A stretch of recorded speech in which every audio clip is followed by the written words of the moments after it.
कांग्रेस के भीतर पहली बार वो दौर आया है जब कांग्रेस पार्टी के नेताओं ने एक परिवार के खिलाफ सीधे तौर पर बगावत छेड़ दी है।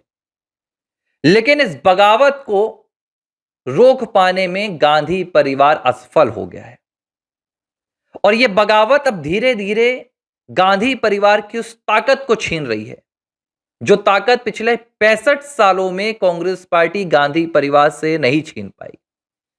नेहरू, नेहरू से इंदिरा, इंदिरा से सोनिया, सोनिया से राहुल। लेकिन 65 सालों में पहली बार अब कांग्रेस पार्टी के नेताओं ने एक साथ सीधी बगावत शुरू कर दी है और इस सीधी बगावत की शुरुआत दक्षिण से हुई थी। दक्षिण से फिर पश्चिम पहुंची, पश्चिम से उत्तर, उत्तर से पूर्व।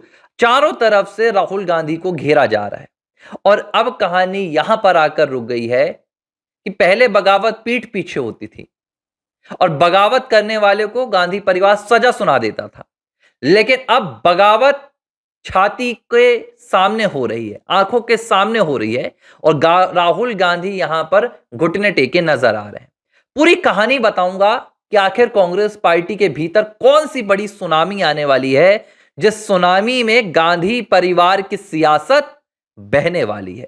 नमस्कार, एबीसी हिंदी न्यूज में आप तमाम साथियों का स्वागत है। मैं हूं आर मोहन तिवारी। शुरुआत में आपको बताऊंगा 2025 के जनवरी से हुई और यह शुरुआत करने वाला कोई और नहीं था बल्कि कांग्रेस पार्टी के तिरुवनंतपुरम से सांसद पूर्व केंद्रीय मंत्री शशि थरूर थे। अचानक शशि थरूर के बयानों में, शशि थरूर की विचारधारा में एक बहुत बड़ा बदलाव देखा जाने लगा। जब भारत अमेरिका के बीच में संबंधों में खटास आई, भारत के अवैध प्रवासियों को भारत भेजा गया, उनके पैरों में हथकड़ियां नजर आई, बेड़ियां नजर आई और भारत का विपक्ष इसका फायदा उठाने लगा। इसे मोदी की गिरती हुई ताकत दिखाई गई। कहा गया कि प्रधानमंत्री नरेंद्र मोदी की छवि वैश्विक मंच पर कमजोर पड़ रही है। राहुल हो, प्रियंका हो, कांग्रेस पार्टी का आईटी सेल का पूरा कुनबा हो, सभी ने पीएम मोदी को घेरना शुरू किया और भारत में उस वक्त माहौल भी बनने लगा।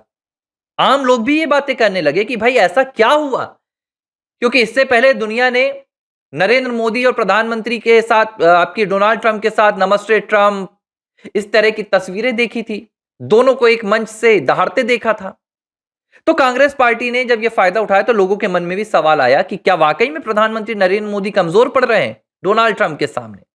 तब कांग्रेस पार्टी के तिरुवनंतपुरम से सांसद शशि थरूर थे और शशि थरूर जब प्रधानमंत्री नरेंद्र मोदी अमेरिका दौरे पर गए तो इस दौरे को लेकर उन्होंने प्रधानमंत्री नरेंद्र मोदी का समर्थन किया, पीएम मोदी की जो डिप्लोमेटिक नीति है उसका समर्थन किया और शशि थरूर ने बताया कि कैसे प्रधानमंत्री नरेंद्र मोदी डोनाल्ड ट्रंप पर भारी पड़े और उन्होंने डिपोर्टेशन को लेकर भी बताया था कि भाई जो अमेरिका है वो इस तरह का काम क्यों कर रहा है, कोई भी देश अपने को क्यों बचाता है, इस तरह की तमाम बातें हुई। धीरे धीरे शशि थरूर का प्रधानमंत्री नरेंद्र मोदी और खास तौर पर केंद्र सरकार के प्रति जो व्यवहार था वो एक समर्थन में बदलने लगा। बाद में पहलगाम आया, एक तरफा शशि थरूर प्रधानमंत्री नरेंद्र मोदी के साथ खड़े हो गए। शशि थरूर ने खुले तौर पर भारत सरकार का समर्थन किया। मोदी सरकार के प्रतिनिधि मंडल में वो अमेरिकी जैसे देशों में गए, वहां पर जाकर उन्होंने केंद्र सरकार की ताकत दिखाई, प्रधानमंत्री नरेंद्र मोदी की डिप्लोमेसी को वहां तक दिखाया। चर्चा यहां तक आ गई कि क्या शशि थरूर मोदी सरकार में विदेश मंत्री बन जाएंगे। हालांकि ऐसा कुछ नहीं हुआ। बाद में मौके आते रहे, मुद्दे आते रहे, लेकिन शशि थरूर ने प्रधानमंत्री नरेंद्र मोदी और खास तौर पर केंद्र सरकार के खिलाफ उन मुद्दों पर विरोध नहीं किया जिन मुद्दों पर राहुल गांधी करते आए, यानी कि देश विरोधी मुद्दे। कुल मिलाकर एक दिन यह हालात बन गए कि शशि थरूर को लेकर कांग्रेस पार्टी यह कहने लगी कि शशि थरूर जो कहते हैं कांग्रेस पार्टी का उससे कोई लेना देना नहीं। फिर चाहे वो इंदिरा गांधी की इमरजेंसी पर बात हो या जवाहरलाल नेहरू के चीन वाले कांड की, शशि थरूर ने सबकी आलोचना की। ये शशि थरूर थे।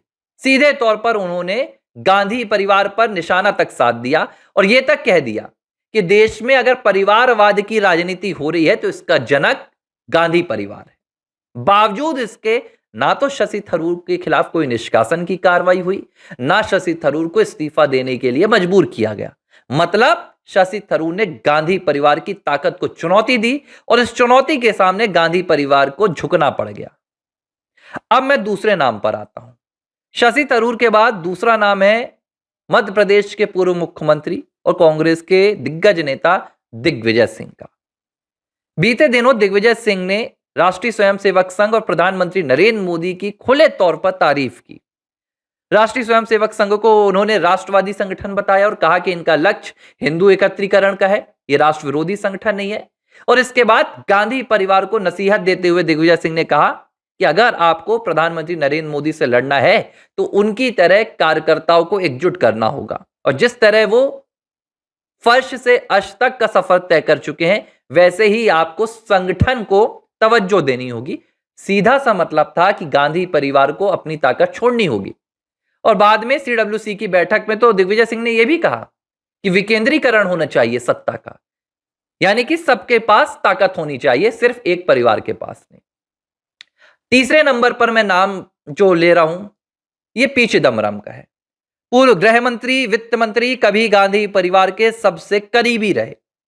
2-3 बयान उनके चर्चाओं में रहे। एक बयान जिसमें उन्होंने इंदिरा गांधी के ऑपरेशन ब्लू स्टार को गलती बताया था। इस बयान ने भी गांधी परिवार को सीधे चुनौती दी। फिर उन्होंने 26/11 के बाद कैसे अमेरिका के दबाव में सोनिया मनमोहन ने पाकिस्तान से बदला नहीं लिया था। पी चिदम्बरम ने यहां पर भी गांधी परिवार को सीधे तौर पर खुली चुनौती दे दी और फिर अडानी पावर का केस सुप्रीम कोर्ट में लड़कर अडानी को जिताकर राहुल गांधी की राजनीति पर अंकुश लगा दिया। बीते दिनों मैंने इस पर चर्चा भी की थी। पी चिदम्बरम वो तीसरे नेता बने जिन्होंने गांधी परिवार को सीधे ललकार दी। चौथे नेता इस लिस्ट में शामिल हो गए हैं अभिषेक मनु सिंघवी। अधिवक्ता हैं, कांग्रेस पार्टी के दिग्गज नेता हैं। अब वो भी सुप्रीम कोर्ट में अडानी के लिए एज अ वकील, as a lawyer, as an advocate खड़े होने जा रहे हैं और अडानी की वकालत करेंगे। अडानी वो शख्स हैं, वो उद्योगपति हैं जिनका नाम लेकर राहुल गांधी पिछले 5 से 7 सालों से, या यूं कहूं कि सीधे 12 सालों से मोदी सरकार को घेर रहे हैं और अडानी के नाम पर ही राजनीति कर रहे हैं। और इस राजनीतिक होड़ में कांग्रेस पार्टी के 2 दिग्गज नेता अडानी के साथ जाकर खड़े हो चुके हैं।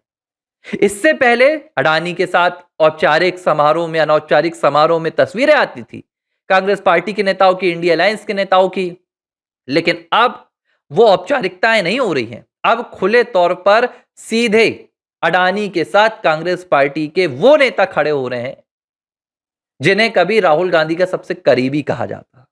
जाहिर सी बात है राहुल ये सब नहीं चाहते हैं। राहुल नहीं चाहते कि कांग्रेस पार्टी का कोई नेता अडानी के साथ खड़े हो, कांग्रेस पार्टी का कोई नेता अडानी का समर्थन करे। बावजूद इसके अब उनकी सुनी नहीं जा रही है। इसका मतलब क्या है? इसका एक ही मतलब है कि राहुल गांधी अब मजबूर हैं। राहुल गांधी के पास अब ताकत नहीं है कि वो इन नेताओं को रोक लें। रोकने की कोशिश उन्होंने की और अब नहीं रुक रहे हैं तो इनके खिलाफ एक्शन ले लें, क्योंकि ये वो नेता हैं जिनके खिलाफ अगर राहुल गांधी एक्शन लेने की कोशिश करते हैं, चाहे वो शशि थरूर हो, दिग्विजय सिंह हो, पी चिदम्बरम हो या अभिषेक मनु सिंघवी हो, पूरी पार्टी में बगावत खड़ी हो जाएगी। और ये बगावत इनके खिलाफ नहीं होगी, ये बगावत राहुल के खिलाफ होगी। चुनाव दर चुनाव हार ने राहुल गांधी के नेतृत्व को पूरी तरह से शून्य कर दिया है। कांग्रेस का कार्यकर्ता अब राहुल गांधी के नेतृत्व पर भरोसा नहीं कर पा रहा है, क्योंकि कोई भी कार्यकर्ता तब आपके नेतृत्व पर भरोसा करता है जब आपके दामन पर जीत जाकर लगती है, आप विजय श्री का तिलक करते हैं। यह युद्ध का मैदान है, राजनीतिक युद्ध है, और युद्ध के मैदान में राजा वही होता है जो युद्ध जीतता है, और राहुल गांधी युद्ध हर बार हार जाते हैं। तो नेतृत्व कमजोर है, कार्यकर्ता निराश हैं और दिग्गज नेता बगावत कर रहे हैं, तो राहुल गांधी अपना हथियार डालकर बैठ गए हैं। अब 2 चीजें हैं, या तो राहुल गांधी इनके खिलाफ एक्शन लेने की कोशिश करेंगे तो कांग्रेस पार्टी में पूरी तरह से बगावत गांधी परिवार के खिलाफ आ जाएगी, और दूसरी बात है राहुल गांधी इसी तरह कमजोर पड़े रहेंगे और एक के बाद एक कांग्रेस के ये दिग्गज नेता राहुल की विचारधारा को चुनौती देकर गांधी परिवार की सत्ता को खत्म कर देंगे। ABC हिंदी न्यूज, आज ही जुड़िए हर खबर के साथ